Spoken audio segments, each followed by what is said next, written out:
ভাৰতীয় জনতা পাৰ্টিৰ প্ৰতি আকৃষ্ট হৈ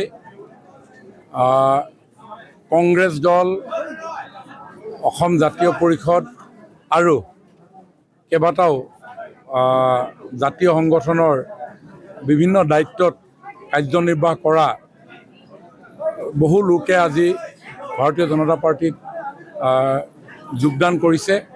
বিশেষভাৱে কংগ্ৰেছ দলৰ ব্লক কংগ্ৰেছৰ সাধাৰণ সম্পাদক দীপক ৰাইডঙীয়া, কোষাধ্যক্ষ ব্ৰজেন নেওগ তথা অজাপৰ এগৰাকী আঞ্চলিক পঞ্চায়তৰ যোৱা নিৰ্বাচনত প্ৰতিদ্বন্দ্বিতা কৰিছিল দুলাল গগৈ প্ৰমুখ্যে, ধ্ৰুৱজ্যোতি হাজৰিকা আৰু এনেকৈ মোৰ লিষ্টখন ক'ৰবাত আছে সকলো আৰু ৰিদীপ চোলাদৰা তথা বিভিন্ন, মোৰ এতিয়া নামখিনি পটককৈ ক'বলৈ অসুবিধা হৈছে, বহু লোকে আজি ভাৰতীয় জনতা পাৰ্টিত আজি যোগদান কৰিছে। যোৱাকালি প্ৰদেশ কংগ্ৰেছৰ সভাপতি গৌৰৱ গগৈয়ে পৰিৱৰ্তন কৰিবলৈ আহিছিলে টিংখাঙলৈ, আৰু আজি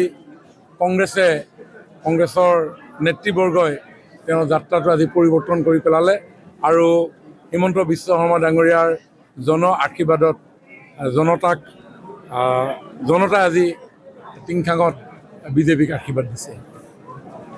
কালি গৌৰৱ কৈছিলে যে বিজেপিয়ে নকল কৰিছে বুলি কৈছে তেওঁলোকৰ এই যাত্ৰাটো। ফটো আমিতো দেখিয়ে আছোঁ।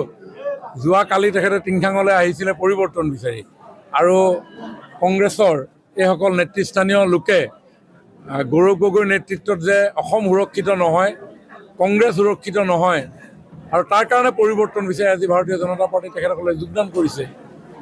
হিমন্ত বিশ্ব শৰ্মা ডাঙৰীয়াক জন আশীৰ্বাদ যাত্ৰাৰ লগত তেখেতসকল সহযাত্ৰী হৈছে।